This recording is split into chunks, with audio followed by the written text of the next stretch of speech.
Hi there, this is Brent. And this is Amanda, We are the Unreliable Narrators. here to talk about the strangeness, the mystery, and the wonder of Gene Wolfe's prose. What is time? What is memory? What is a person? Is this reality? Where are we? Do we exist? Have you ever considered that all your choices are what brought you right here to this very moment? Episode number 29, The Hero as Werewolf. Well, one thing I did want to discuss before we got into it too much. Have you noticed how the prices on these chapbooks have really shot up since Yes. Wolfe passed away? Yeah, so I probably could have noticed more on my own. Mostly I've noticed by proxy.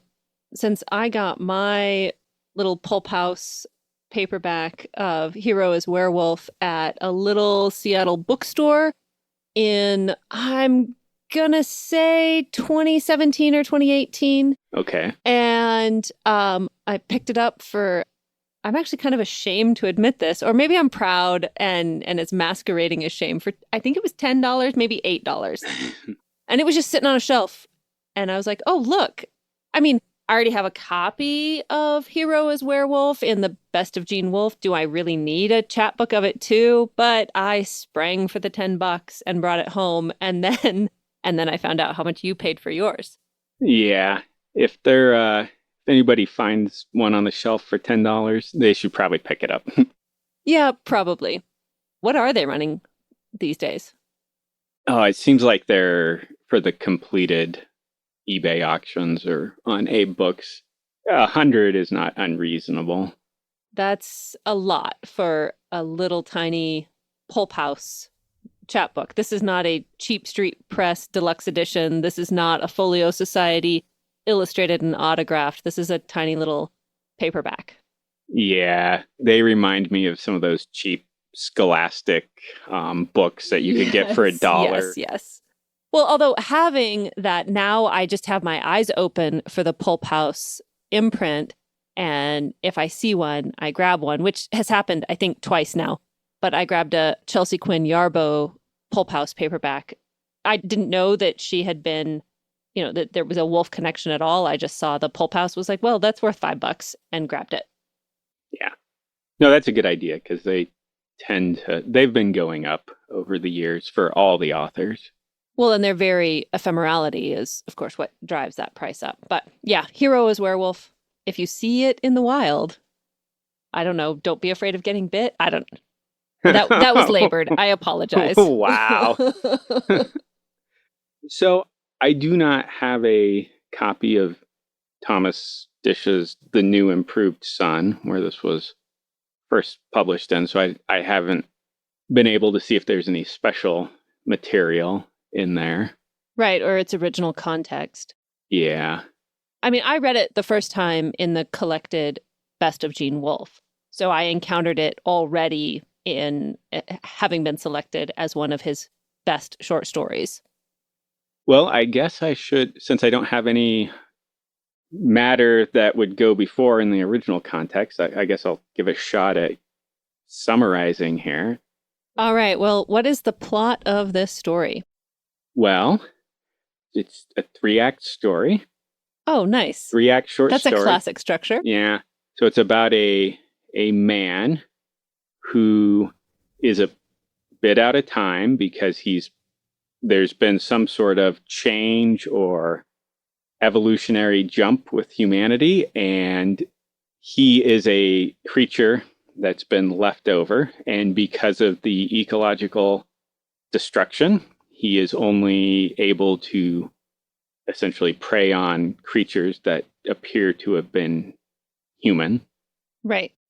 And then he finds a father and a daughter. He goes to the father. That seemed to be of the same kind as himself. Yes. Yeah. He goes to the father.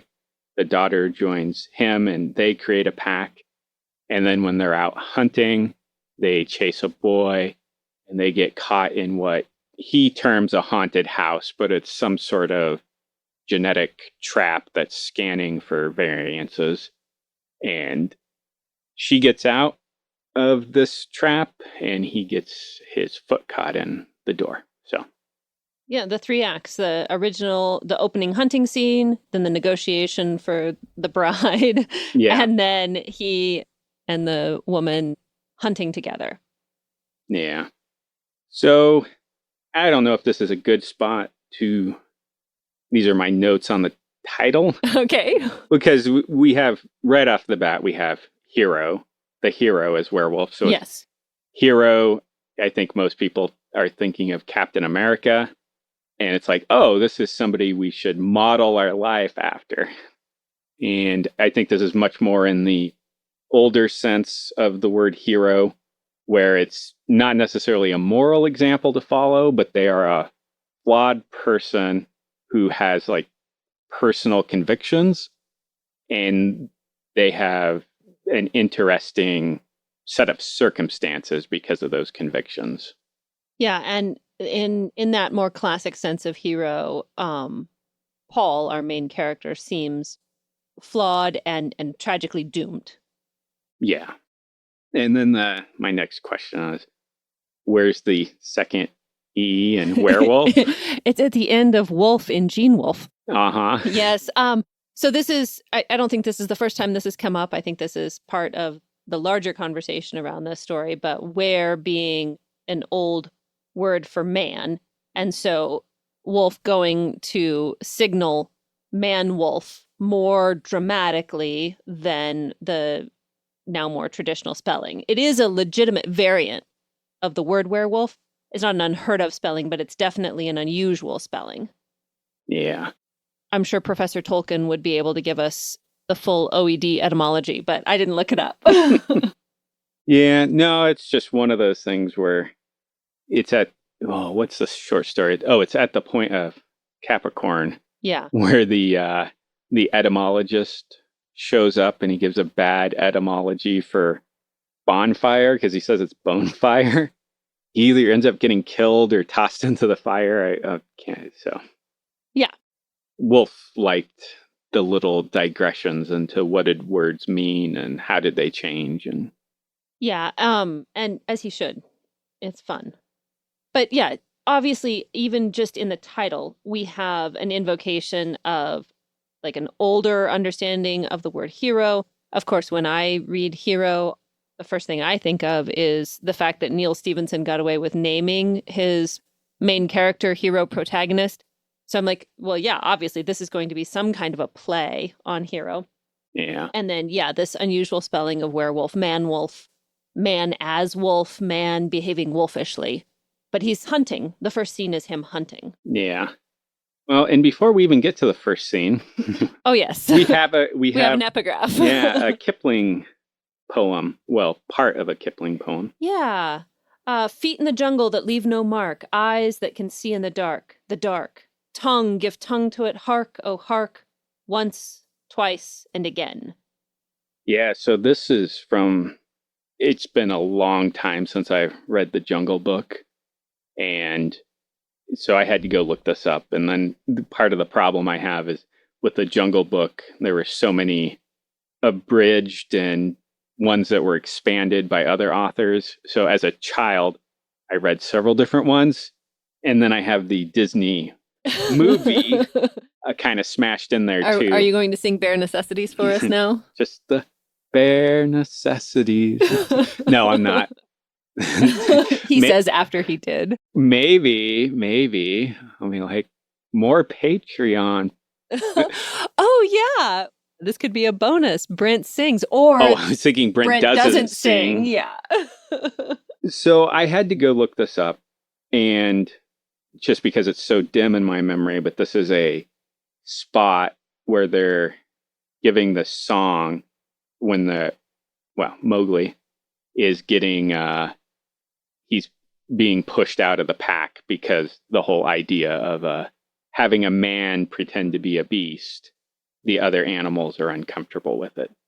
So it's a hunting song, but then it's also like he's kind of going away. Right. And in Kipling, this is moving the human, the man, away from the hunting and pack behavior. But of course, it's setting up our intro to a human hunting. Mm-hmm. So now we get to the story. Yeah. And I mean, I'm sure we want to talk about the opening scene and the plot, but I've just got to say the second sentence is absolutely phenomenal for setting up mood. So, first sentence, an owl shrieked and Paul flinched. Okay, that's pretty good, but fear, pavement, flesh, death, stone, dark, loneliness, and blood made up Paul's world. That's fantastic. Mm-hmm. It's very much that like short, punchy rhythms. Like yes. You're almost getting like this heartbeat type effect going there. Yes, exactly. There's the rhythm of it. There's the evocation of it. I mean, it's mostly single syllable words. They're all evocative words, and the cadence of the sentences, it's just excellent. I mean, we're recording this on a warm August afternoon, but chills. So yeah. So the owl shrieked. So we're at night. Yeah. And then we get he'd hardly seen another human being in 4 years since his mother's death. At a night meeting in the park, he was the red-cheeked young man at the end of the last row, with his knees together and his scrupulously clean hands. Paul was particularly careful about his nails in his lap. Yeah. So he hasn't seen another human being since his mother's death, but he's at the end of a row. And that just seems to set him in a human setting. Yeah. So there's another thing here. He was the red-cheeked young man at the end of the row. And I think that this comes up, actually, this is a major theme of the story, but so Adam in Genesis, the first man, part of his name, it's not just man, but there's also ruddy or reddish clay. Yeah. So there's the fact that Wolfe is calling him the red-cheeked young man at the end of the last row. I thought that was interesting because I read through it several times and then that stuck out to me. And so we have what it means to be a human in this story.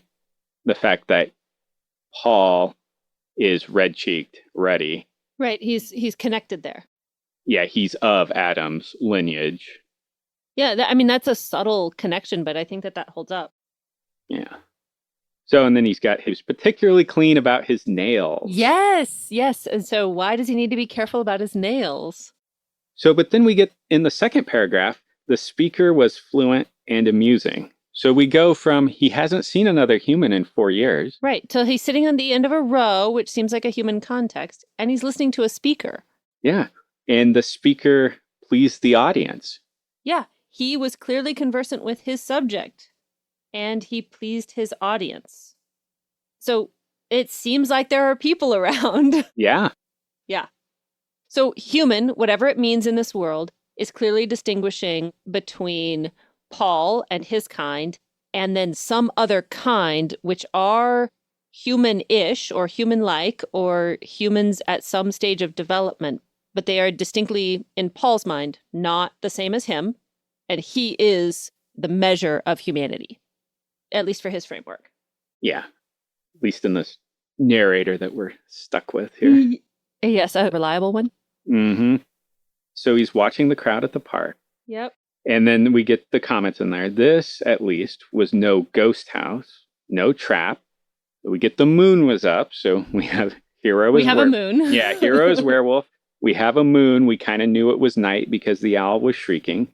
But then we get this weird kind of future thing going on where the night blooming flowers scented the park air and the trees lining the path glowed with self-generated blue light. Yeah, so that's a futuristic effect here. And then he ends the sentence, in the city, beyond the last hedge, the great buildings new and old were mountains lit from within. So I had to look this one up because I wasn't exactly sure when the publishing history was on this, but it struck me as an interesting contrast with William Gibson, because he starts Neuromancer with the sky above the port was the color of television turned to a dead channel.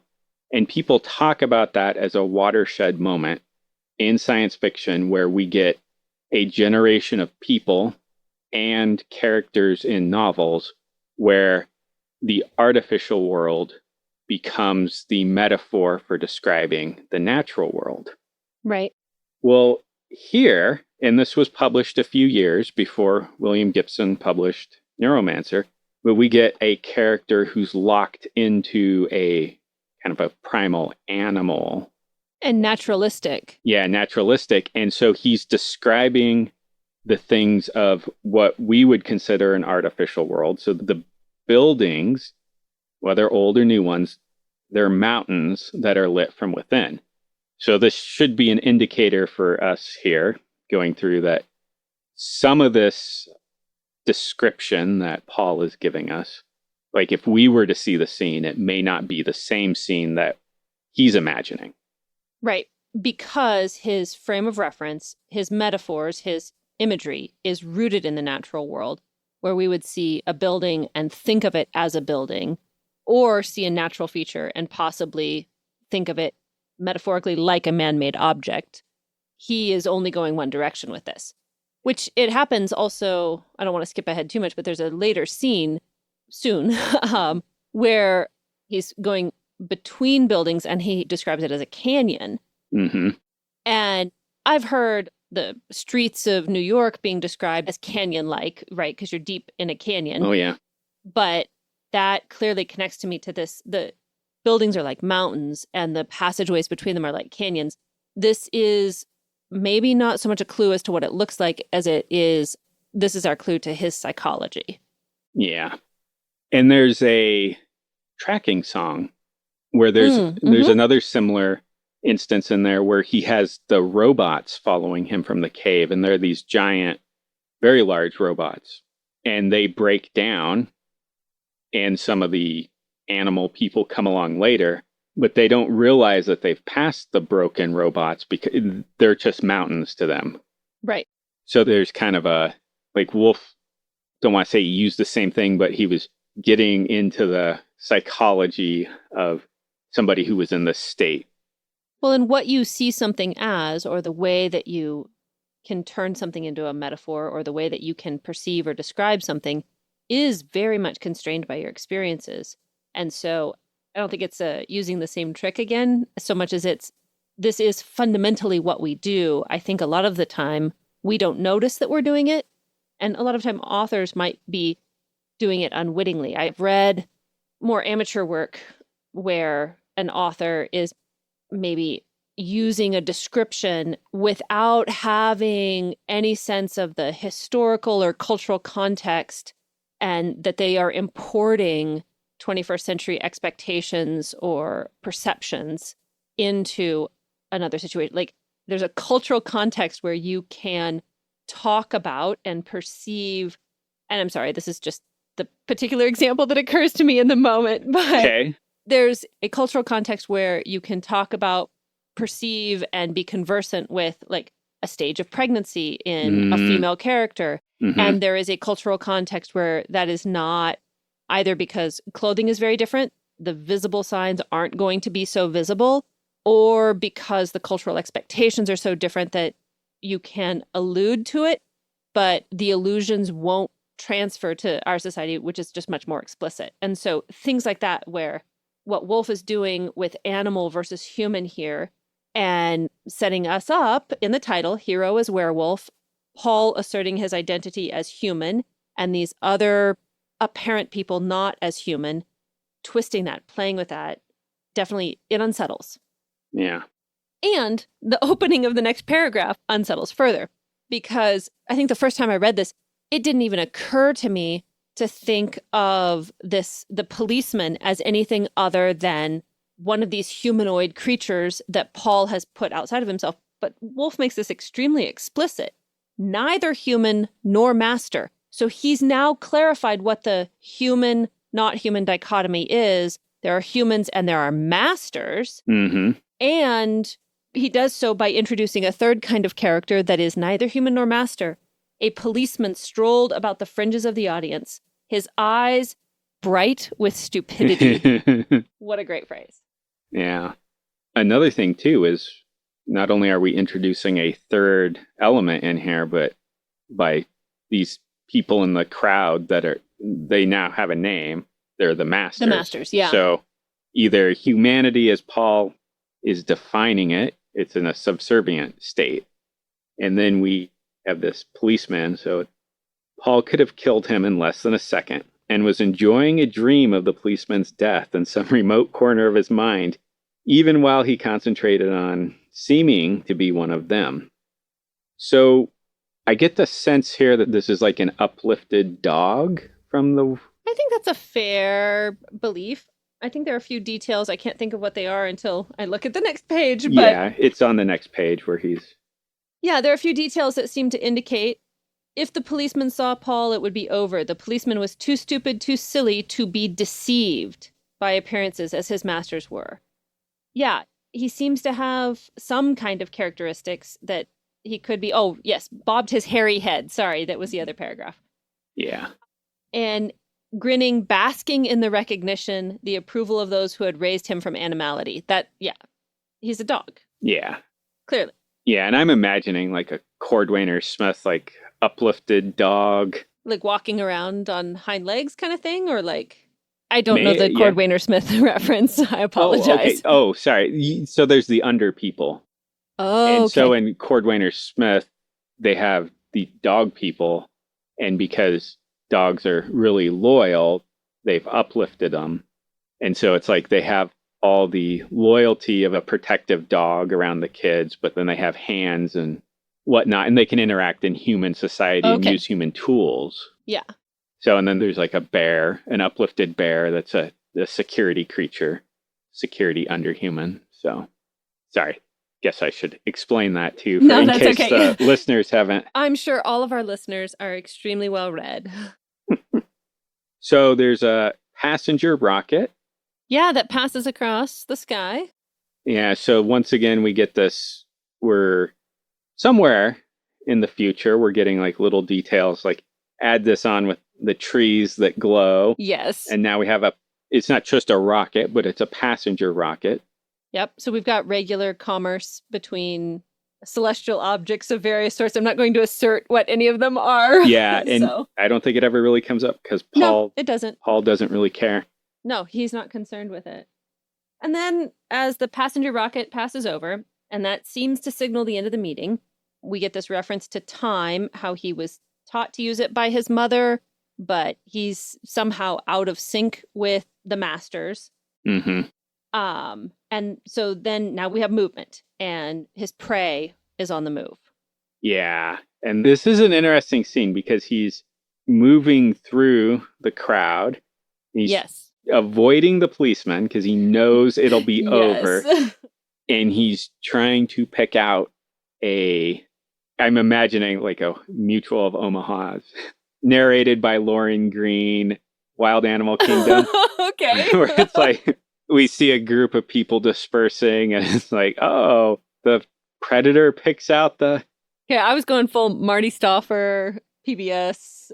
Yes. Yeah, so he's on the hunt. Mm-hmm. So he has two concerns. One is to not get caught, and two is to find something to eat. And not being noticed by the masters, he's disguised, so he wants to get away with not being noticed by the masters, but he's also concerned about the policeman because what will deceive the masters is not the same thing as will protect him from the policeman's notice. Yeah.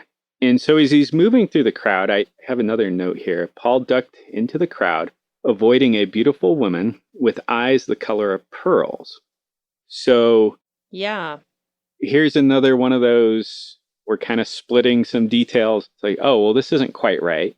He calls her a woman, but either she has some sort of genetic defect or, no color in her eyes, but he doesn't say that. It's like, oh, her eyes are the color of pearl. So yeah, or maybe these uplifted or different masters wear reflective contact lenses, or there's something going on there. And that's an odd detail because the whites of the eyes might seem like they're the color of pearls, but no one would describe their eyes as being the color of pearls.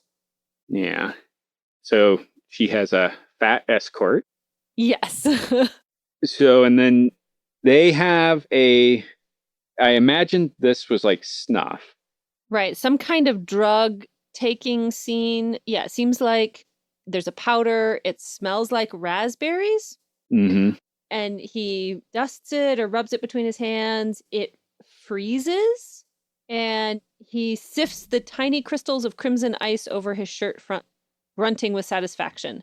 And so it's very unclear what it is and how they're taking it. And it seems to be because whatever the mechanism is, Paul is observing it from the outside of someone who wouldn't have access to it, wouldn't know what to do with it, and probably because of not being modified or enhanced, wouldn't be able to enjoy it. Yeah. And then we get a little scene where she politely refuses, but then she takes it just a moment later. Right. So Oh no, I'm not hungry. Exactly. Oh, okay, I'll eat your french fries. Yeah. So he's picked out his prey. Yeah, he's decided that the fat escort and the beautiful woman would be his meat tonight. So then we get this scene where he's like following them, but he's also anticipating where they're going to go. Yes. And so he's got out of the watch of the policeman. So part of his concern is, where are they going? Are they going to get in a vehicle? It doesn't say, but if they get in a vehicle, the hunt's over. Right. And then this is where you mentioned this. They entered the canyons between the buildings. Right. So he drops behind, and then it says he turned aside. Yeah. And then he loops ahead. So 3 minutes later, he was in an alley 100 meters ahead of them. So he's run around and gotten ahead. And the old trick was to cry like an infant. Yeah. So the first time I read that, it's been years since I've read this, but I was like, oh man, that is. Yeah. Because we're in his perspective where it's like, oh, he's human. These masters are not human. Yet, the trick to get them to come in so he can kill them, and I assume others of his kind could, because it says it's an old trick, is to cry like an infant. And it's like, really? So now I'm like, well, these don't seem to be non-human. They have empathy. Yeah. They have care and concern. They're willing to put themselves into danger when a child is in potential danger. Yeah. So what is the divide here? Yeah. At this point, I remember when I first read that, I was like, cry like, we have a very bad main character. This is not a hero. Uh-huh. Yeah, so the old trick is to cry like an infant, but people know about that one, so he has a silver bell and he's going to ring the bell. Yeah, and then this is the weird thing. It's like the turn where it's like, oh, empathy isn't working. Curiosity. Right, also human. Yeah, I was just like, oh man, you're a bad person, Paul. Yeah, well, and I think it does get you to attend to human. Okay, this is maybe the most obvious question in the whole wide world, and forgive me, but what does it mean to be human? And here we have Gene Wolfe, like, I'm going to make a werewolf the hero and get you to question, what is your humanity? Because, yeah, humans versus the masters. I'm totally with the humans versus I am Spartacus. Yeah. And then and I'm gung-ho. And now, yeah, grief or fear or curiosity or care, all of these things. Yeah. So, and then he's planned ahead too, because he's wrapped the little bell. Right. So that it's muffled. Yeah. And then they come along. He hears the man's thick laughter, which, I'm sorry, that just makes him slightly less sympathetic because he seems drunk or drugged or whatever. Yeah. The woman's silken sound. She was a trifle silly from the dust the man had given her and would be holding his arm as they walked, rubbing his thighs with hers. Ooh, scandalous. Yeah, the man's black-shod foot and big belly thrust past the stonework of the building. There was a muffled moan. Yeah, so at this point in the story, we don't know, because we assume that it's, at least when I was reading this, I assumed it was the man and woman were. Oh, yeah. They're into each other. Yeah. Yeah. But that's not what's going on here. So the fat man turned, looked down the alley. So we realize, or at least the indication should be there, is that, oh, it wasn't Paul that made the sound, and it wasn't the fat man or the beautiful woman. Nope. We have another actor here. Yeah. And so then Paul could see fear growing in the woman's face, cutting too slowly through the odor of raspberries. Another moan, and the man strode forward, fumbled in his pocket for an illuminator. So this other actor here seems to be using another trick, because the way it's worded, moan, it's like, oh yeah, the beautiful woman and the fat man are into each other. Right. But then what we get, where he takes out a flashlight, an illuminator, torch, for non-US listeners. That way non-US listeners can think flashlight, and US listeners can be like, wait, he lit a stick on fire? I'm confused. Yeah. But he's getting, it's more like somebody who's hurt or wounded. Right. So we have like full-on Good Samaritan situation here. Heard the man's cries. Yeah. So we get more actors in here, and then just more layering. Like, oh, these masters aren't quite, like, I'm identifying more with the masters at this point. Yeah, and, there's fear growing in the woman's face. The woman follows hesitantly. I mean, we've got all kinds of emotional responses, thoughtful, engaged, aware responses. Yeah. So after the man takes the flashlight out, it's describing the beautiful woman's skirt. Yes. There's two things. So there's a flowering of vines. Uh-huh. But then there's also a serpent of gold, and it says it supported her breasts. So I'm imagining it's like a belt around her hips. Yeah, some kind of corset style. Yeah, but it says it's a serpent of gold. Yes. And it comes into the story here in a little bit.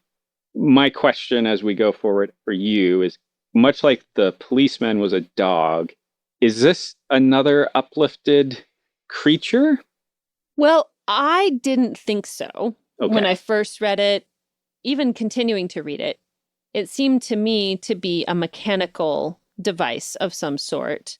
So I read this description of her clothing as futuristic fashion, not as a living anything. So we've got, her skirt was of flowering vines, and we could read this as fabric printed with flowering vines, that kind of thing. And a serpent of gold supported her breast. We could have just an elaborately constructed corset. But because of how it comes into the story in just a moment, they do seem to be animatronic in some sense, but I didn't get the feeling that they were living. I got the feeling that they were mechanical. And part of the reason I bring that up, I have a point at the end around Genesis where... Oh, what? Yeah. A serpent? Yeah. Okay. Well. Oh, I'm sorry. I'm sure it's a very good point. Well, we'll wait till we get to it. Yeah, more a question, a layering of questions. So Okay. I wasn't sure if the serpent was an uplifted serpent or if you had read it as a...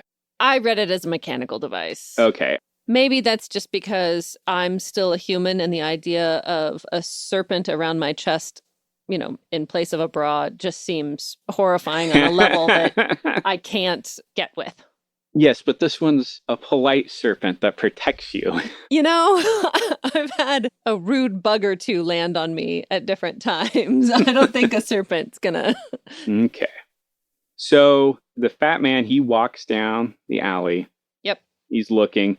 And then it says, they came at him from both sides, a girl and an old, gray-bearded man.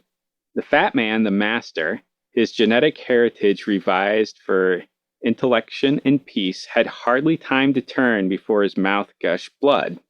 The woman whirled and ran, the vines of her skirt withered at her thought to give her leg room, the serpent drooping from her breast to strike with fangless jaws at the flying-haired girl who pursued them, then winded itself around the girl's ankles. The girl fell, but as the pearl-eyed woman passed, Paul broke her neck. For a moment, he was too startled at the sight of other human beings to speak. Then he said, "These are mine." Yeah. So here we have more hunters, humans, Mm-hmm. and the gray bearded man kills the fat man that was investigating the moan. And the girl tries to get the woman, but the serpent, mechanical or otherwise, trips her. And so Paul just reaches out and breaks her neck. Yeah. And then we have a showdown Yes. between the predators. Yeah, these are mine. So they negotiate, right? And it's like, no, ours, we've been waiting. No, mine, I followed them from the park. And then somebody will come soon. And so there's pressure here. And so it ends up with the gray bearded man and the girl taking the fat man, which will be lots of meat. But Paul says it'll be tainted by the testicles. Yeah. So rancid old boar, I guess. Uh-huh. And so he takes the woman and they take the man. Yeah. And one thing that happens here too is as this is kind of escalating, even though they're negotiating, the girl, she pulls out a knife. Yeah. So it's verbally diffusing, but her actions are more, I'm going to fight and this is going to escalate. Right. And she doesn't speak in the negotiation. Yeah. But yeah, she pulls out a knife and Paul observes that she'll fight him. Mm-hmm. So he carries the beautiful woman, whom Yes. we are told is dead. Yes. Well, he broke her neck and we're told she's dead. He wraps her in his cloak and carries her off. Yeah. And then we have, what are you going to do with me? The dead woman said behind him. Right? When that happened, the first time I read this, I was like, wait, okay, now what? So apparently the dead still can talk for a while. Yeah.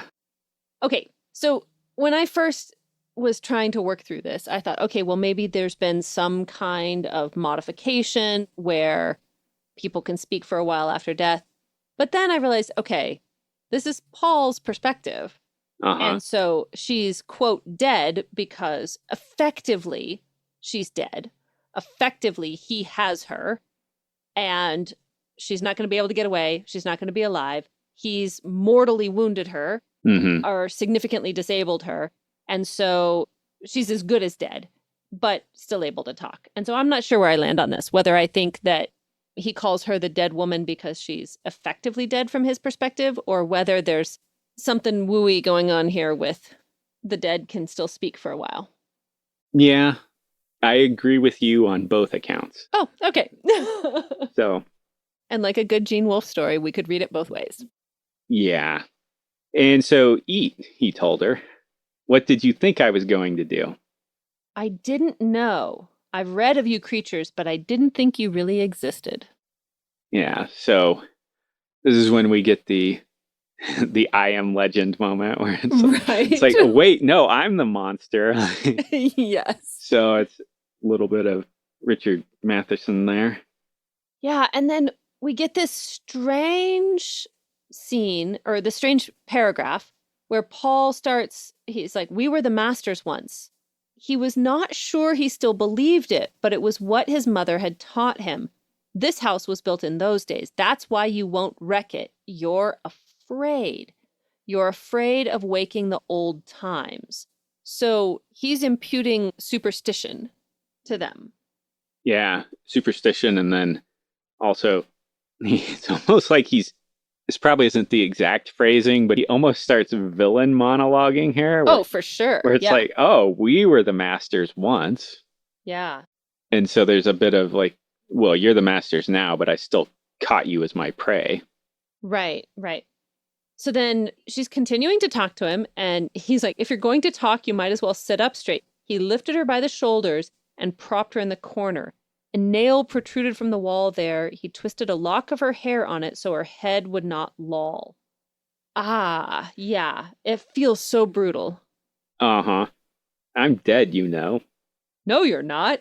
They always said this, except sometimes for the children. And his mother had always denied it. He felt that he was keeping up a family tradition.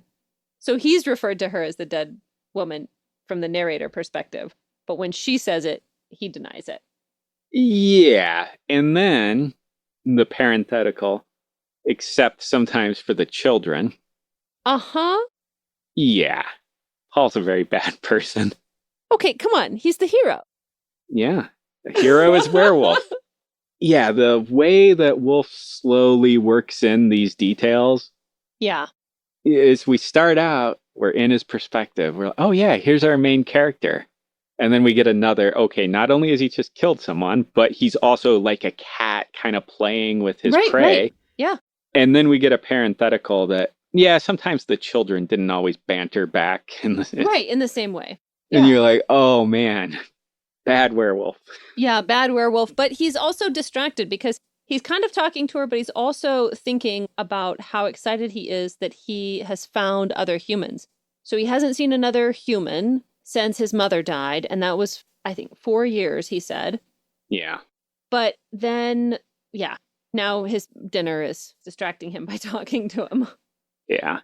And we get like little hints of world building in here because she says, another year and everything would have been all right. I want to cry, but I can't breathe. And then Paul replies, your kind lives a long time with a broken neck, but you'll die eventually. As readers, we're like, well, wait a second. What do you mean in another year everything would have been all right? Yeah, I don't know. Yeah. The werewolves would have been eradicated.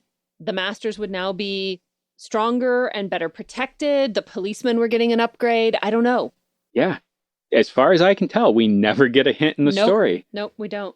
And a lesser writer probably would have dropped in a moment of irrelevant world building. Right. To explain what would have changed. Yeah. And that probably would have been the thing that really delighted that writer, is that they'd invented this thing that in another year would take care of the werewolf problem. Yeah. But Paul doesn't care because now he gets to eat. Yes. And that is the main thing on his mind, is survival. Yeah. So she asks, how many people do you kill in a year? Her mind was lifting the sheet from his bed, hoping to smother him with it. But he had seen that trick many times. Okay, now here's where I'm like, okay, so maybe it's not she has a mortal wound but is still alive and that's how she's talking. Maybe there is something going on here because she's got telekinesis. Yeah. There's one thing, I forget what the name of the stories are, but there's a grouping of stories about characters who they're essentially decreasing the entropy that their bodies or souls have on the universe. It's somewhat described as being like a ghost, but not quite, but it also gives them powers. At one point they show up in a story and some of the characters think that they're some of the Norse gods. There's a little bit of overlap here where we have some sort of ecological damage, and we have uplifted animals. We have drugs that smell like raspberries, but Paul doesn't know about. It's like, okay, so she can control the sheet with her mind? Right. Because it doesn't seem to be a hallucination. It's something that he's seen before. Yeah. From his perspective, this is a very real danger. And so that seems, legitimate. Yeah, and then when he backs away, she gives up on it. It's like, okay, well, that's... And then he taunts her and was like, oh, well, let's see if you can get out. Right. So he goes out the door. Yeah. Just before that, though, so she had asked him how many people he kills in a year. He says 20 or 30, and the parenthetical says he was boasting. As she says, so many, and then he replies, when you don't get much besides meat, you need a lot of it.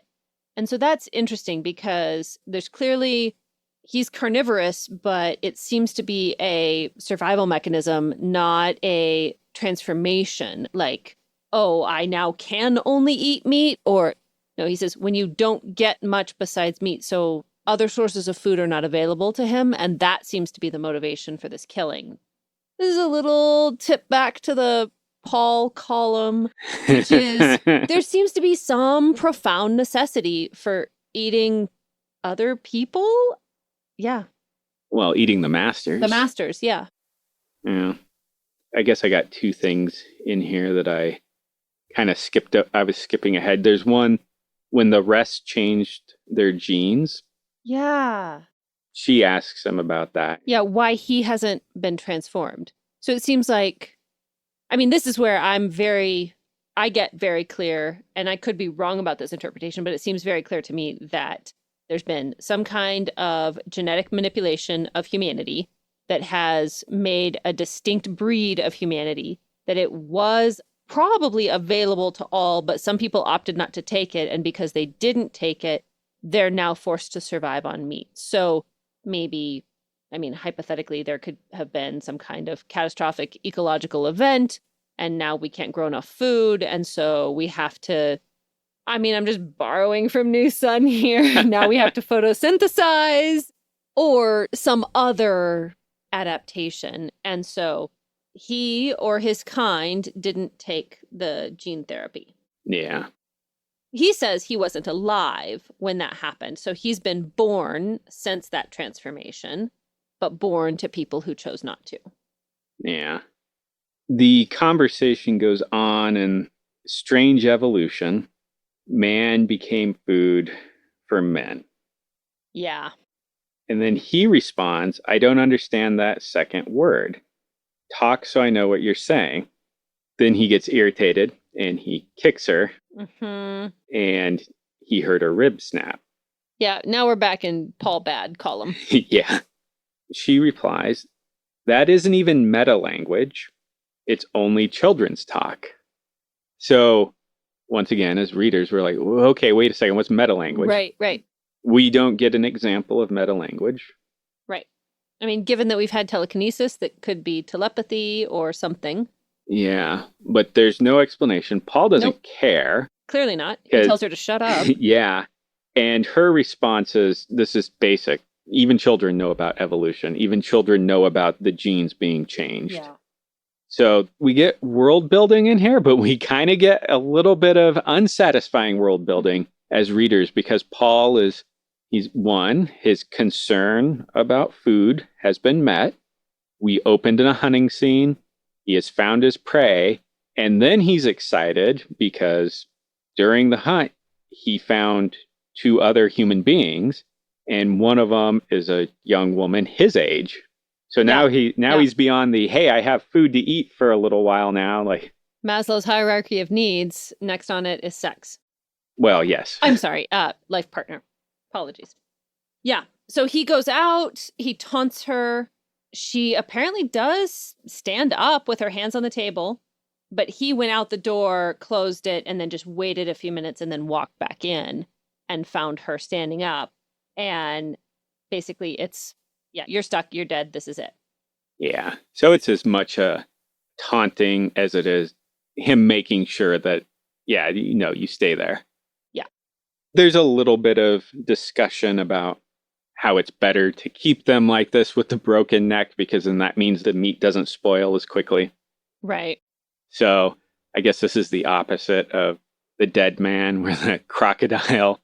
Oh my goodness, I didn't think about that. Yes. Yeah, so instead of fermenting them in the den, like he's keeping them alive in a way so that the meat and it's also a reversal because he's gone upstairs in a house instead of going down under the riverbank. I think that there's an academic paper or two in this right now. So that's the end of section 1. And so we have a world where there's humans, masters, and then other things, which the policeman is in. There are weird, strange, futuristic trees that glow. The masters seem to have some sort of telekinetic powers. And Paul seems to think that they have some sort of emotion, a range of emotions he can't experience. And there are passenger rocket ships. Mm-hmm. So there's some sort of tourist economy on top of freight and whatnot that's going on. So we're at some point in the future, there's been a genetic change in humanity. Yeah, deliberate genetic manipulation. So gene therapy of some kind. Yeah. But Paul's pressing concerns, which the entire narrative is filtered through, is food. And now he's finding a mate because he's excited that he's on his own. His mom's dead. Now he can grow his pack. The Unreliable Narrators are Amanda Patchen and Brent Towle. And As Gene Wolfe said, his quarry stands to the hunter as our clients to us, those who buy to the tradesman, the enemies of the Commonwealth to the soldier, the governed to the governors, men to women. All love that which they destroy.